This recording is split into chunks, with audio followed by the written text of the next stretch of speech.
Hi everyone, it's Susie Sunshine. No, just kidding. This is Susan Stewart with Perfectly Placed, and this is day 3 of spicing up your dinner hour. And I've got to be honest, I'm really struggling today, and one of the reasons why I'm doing these videos every day is just to force me to get dressed and do my hair and makeup every day. So if you're out there and you're struggling, know that you're not alone. And I hope that these video ideas will give you just some fun things to look forward to and some things to do with your family. So I know my last couple of videos have focused on younger kids, and so today I'm going to give you an idea for spicing up that dinner hour that you can do with older kids or even adults.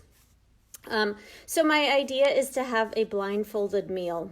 Obviously, one person cannot be blindfolded because they'll need to do the serving and they'll know what everything is because they made the meal.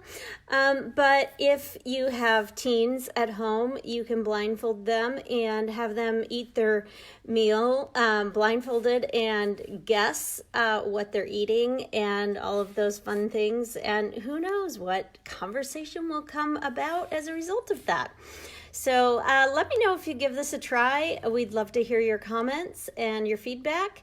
And if you've missed out on the other videos, this is the third one in a series of 10. Thanks so much for watching. Bye-bye.